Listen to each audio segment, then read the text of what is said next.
Dalam video amatir terlihat api dengan cepat membesar dan membakar satu unit bangunan ruko tempat penjualan peralatan listrik di Jalan Anggrek Raya, Manggala, Kota Makassar, Sulawesi Selatan, Rabu siang. Banyaknya material penjualan listrik yang mudah terbakar membuat api terus berkobar hingga menghanguskan lantai satu ruko. Pemilik ruko bernama Pendi yang terbangun dari tidurnya panik melihat kepulan asap dan langsung melompat dari lantai 2. Petugas kepolisian yang melintas di lokasi kejadian langsung melakukan pertolongan.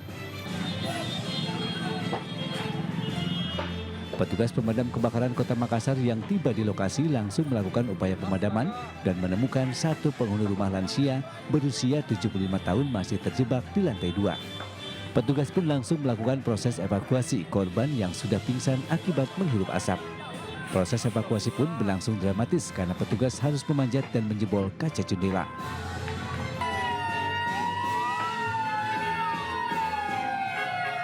Yang terbakar itu 1-2 ruko, lantai 1, lantai 2 itu habis terbakar. Berdampaklah ruko di sebelah kiri dan kanannya, tapi cuman kepulan asap saja. Api baru bisa dipadamkan setelah Dinas Pemadam Kebakaran menurunkan 8 unit armada dengan proses penyemprotan selama kurang lebih 30 menit. Kini penyebab kebakaran masih diselidiki pihak kepolisian dan kerugian ditaksir mencapai ratusan juta rupiah. Dari Makassar, Sulawesi Selatan, Julius Bin Ainus melaporkan.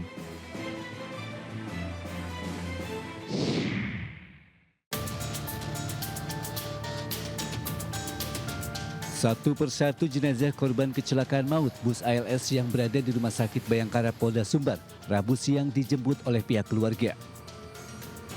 Pemulangan jenazah dilakukan setelah melalui proses antemortem oleh pihak Rumah Sakit Bayangkara Polda Sumbar di Kota Padang. 3 jenazah atas nama Silayan 30 tahun asal Toba, Sumatera Utara, Aryudi 38 tahun asal Deli Serdang, dan Etrik Gustav Wenas asal Jakarta. Satu jenazah atas nama Sri Rezeki asal Pekanbaru Riau dipulangkan dengan menggunakan ambulan ke rumah duka setelah berkoordinasi dengan pihak keluarga di Pekanbaru. Pihak ALS Padang meminta maaf kepada seluruh keluarga korban dan akan menanggung biaya pengobatan korban luka dan pemulangan jenazah. Ya, kita udah koordinasi sama pihak keluarga korban jenazah. Kita juga udah mencarikan ambulan untuk pemulangan jenazah masing-masing ke tujuan masing-masing ke kampung halaman. Ada satu orang itu tujuannya ke Salatiga. Dari kesaksian korban selamat, bus diduga mengalami kerusakan sebelum mengalami kecelakaan. Bus sering berhenti untuk dilakukan pengecekan oleh kernet dan sopir. Sebelum kecelakaan itu ada 15 menit supir berhenti, tapi nggak ada naik penumpang dan nggak ada turun penumpang. Itu berhenti dia sekitar 15 menit. Nah, supir sama kenek yang turun gitu. Nah, kenapa lagi? Saya bilang ke teman itu berhenti lagi, barusan juga berhenti lama. 15 menit naik supir, naik kenek, akhirnya jalan. 15 menit kemudian terjadilah remblong. Kasat Lantas Polres Padang Panjang, Ibtu Jamaluddin mengungkapkan sopir dan kernet bus belum bisa dimintai keterangan karena masih tak sadarkan diri. Orang yang meninggal dunia, cuman sedikit kita revisi, ada 6 laki-laki dan 6 juga perempuan. Sementara untuk sopir belum bisa kita minta keterangan karena dalam keadaan koma atau kritis. Begitu juga untuk kernet udah kita ambil keterangannya tadi. Kecelakaan diduga kuat terjadi akibat hilangnya fungsi pengereman pada bus yang melaju dari arah Bukit Tinggi menuju Kota Padang. Dari Padang, Sumatera Barat, Budi Sunandar, Wahyu Sikumbang, iNews melaporkan.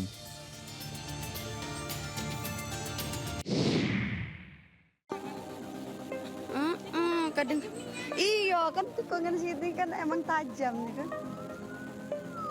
Awas naik kan nak. Naas saat hendak padamkan kebakaran di Desa Rantau Seri, Kabupaten Musirawas, Sumatera Selatan, mobil pemadam kebakaran Kabupaten Musirawas terguling.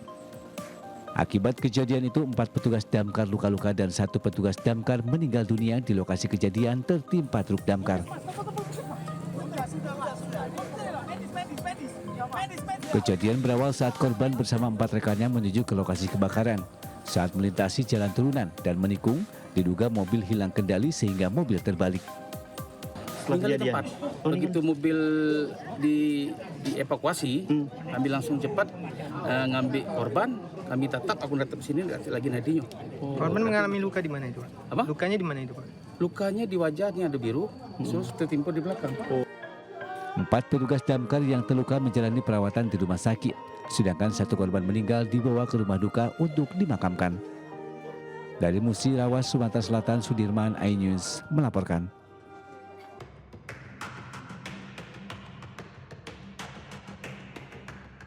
Aparat kepolisian menangkap pria yang diduga pelaku pelecehan seksual berinisial SD, 49 tahun, yang merupakan seorang ahli agama Masjid Baitul Rahmat, Jalan Bontoramba, Kota Makassar, Sulawesi Selatan. Pelaku yang juga merupakan pegawai negeri sipil ditetapkan sebagai tersangka setelah mengakui sudah melakukan pelecehan terhadap 16 orang santrinya sejak 2004 lalu. Polisi sendiri masih mencari kemungkinan adanya korban lain, termasuk menunggu kehadiran komika asal Bandung berinisial EP untuk memberikan keterangan kepada penyidik Polrestabes Makassar. Kasus ini sendiri diungkap sang komika yang menceritakan pengalaman pahit masa lalunya di akun media sosial pribadinya. Ia mengungkap telah menjadi korban SD saat berusia 13-14 tahun. Modus pelaku SD yaitu ingin mengetahui apakah santrinya sudah akil balik atau belum, lalu meminta para korban untuk berjanji tidak melapor kepada orang lain. Tapi memang dugaannya ada lebih dari 10 orang, nanti masih kita cari korbannya, dan ini sudah menangkap 1 orang tersangka. Nah, tersangka ini sudah mengakui dia mencapai sekitar 16 orang. Pelaku dijerat Undang-Undang Perlindungan Anak dengan ancaman penjara 5 hingga 15 tahun. Pihak kepolisian mengimbau kepada para santri yang merasa menjadi korban agar segera melapor sehingga kasusnya bisa ditindaklanjuti. Dari Makassar, Sulawesi Selatan, Leo Muhammad Nur, iNews melaporkan.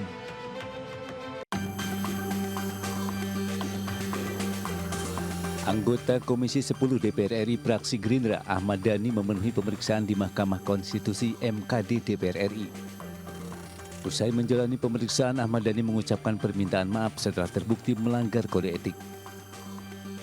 Pemeriksaan itu terkait 2 laporan yang diajukan Komnas Perempuan dan musisi PY mengenai pernyataan saat rapat naturalisasi bersama Kemenpora dan dugaan penghinaan marga. Ahmad Dhani dijatuhkan sanksi ringan berupa teguran lisan dan diminta untuk memohon maaf kepada pelapor 7 hari setelah putusan.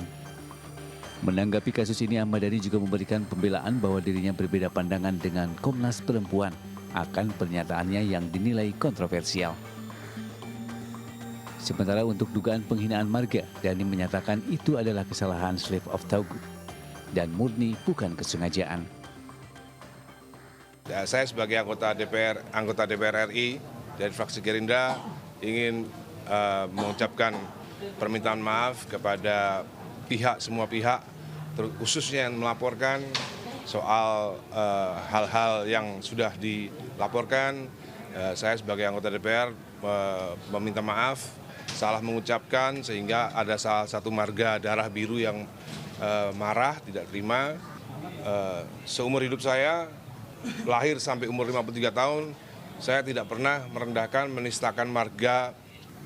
Menghukum teradu dengan teguran lisan, disertai kewajiban teradu meminta maaf kepada pengadu paling lama 7 hari sejak keputusan ini. Dari Jakarta, tim liputan iNews melaporkan. Karena ku tahu engkau begitu semua. Karena ku tahu engkau begitu. Usai bertemu mantan Presiden Jokowi, penyanyi legendaris Andre Hehanussa langsung menyanyikan lagu hitsnya Karena Ku Tahu Engkau Begitu. Tak lupa Andre pun mengajak Jokowi dan warga menyanyikan lagu andalannya tersebut. Andre mengaku sudah lama ngefans dengan Jokowi semenjak jadi wali kota Solo. Ada pembicaraan khusus nggak? Tidak ada, saya orang budaya, saya anak timur, saya cuma bilang Pak, tolong titip Indonesia Timur Pak, jaga-jagain kita Pak. Usai bertemu Andre, Jokowi mengungkapkan mengapa dirinya tidak hadir di persidangan gugatan ijazah palsu yang digelar di Pengadilan Negeri Solo Rabu kemarin. Jokowi lebih memilih bertemu dengan Andre Hehanussa serta puluhan warga yang telah menunggunya. Alasan Jokowi karena sudah mempercayakan ke tim kuasa hukumnya. Namun Jokowi mengaku ia siap hadir ke persidangan jika diperlukan. Semuanya sudah kita berikan kuasa kepada tim kuasa hukum, baik untuk mediasi maupun untuk urusan gugatan perkara. Artinya siap untuk menuju sidang pembuktian ya Pak? Siap untuk melanjutkan sidang ya?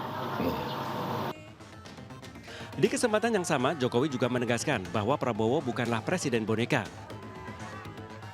Mantan Gubernur Jakarta ini mengatakan ia tidak pernah mengendalikan Prabowo selama menjabat sebagai presiden. Jokowi menilai kepemimpinan Prabowo sangat kuat dan mempunyai visi yang kuat. Tidak ada. Karena yang saya lihat kepemimpinan Pak Prabowo ini kepemimpinan yang kuat. Beliau memiliki visi yang kuat, memiliki leadership yang kuat, program-programnya juga jelas, step-step perencanaan diimplementasi juga baik.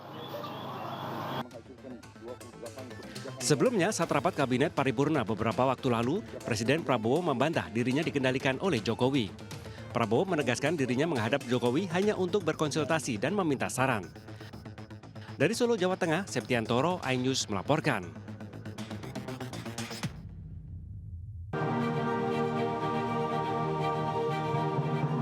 Presiden Prabowo Subianto menerima kunjungan pendiri Microsoft dan Gates Foundation, Bill Gates, di Istana Merdeka, Jakarta.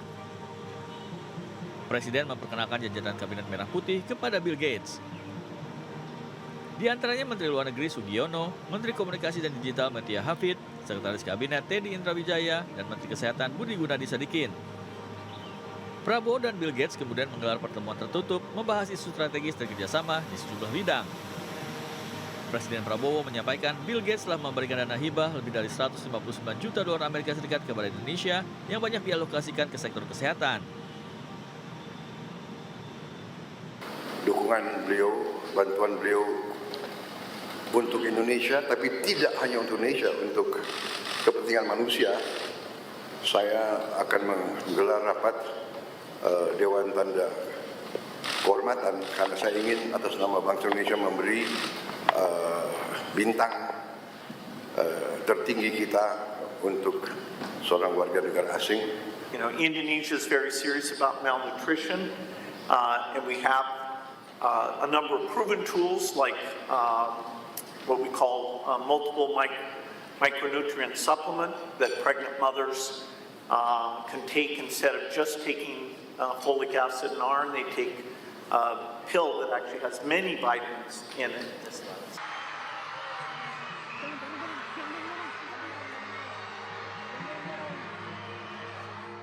Presiden Prabowo Subianto kemudian mengajak Bill Gates meninjau program unggulannya makan bergizi gratis di SDN Jati 03 Pulau Gadung, Jakarta Timur.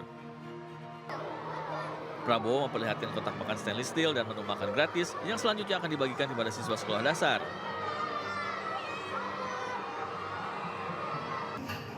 Usai meninjau pelaksanaan MBG, Presiden Bill Gates memantau pemeriksaan kesehatan gratis, salah satunya kebersihan mulut dan gigi. Dari Jakarta, tim liputan iNews melaporkan.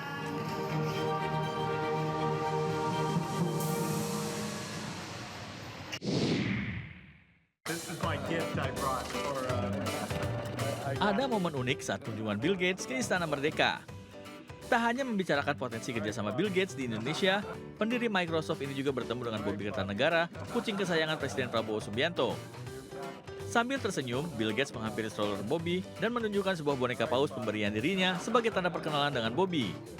Bill Gates juga menyebut Bobby sangat terkenal. Sementara itu, Presiden Prabowo menyerahkan cindera mata berupa keris sebagai simbol penghormatan budaya Indonesia kepada Bill Gates. Tim liputan iNews melaporkan.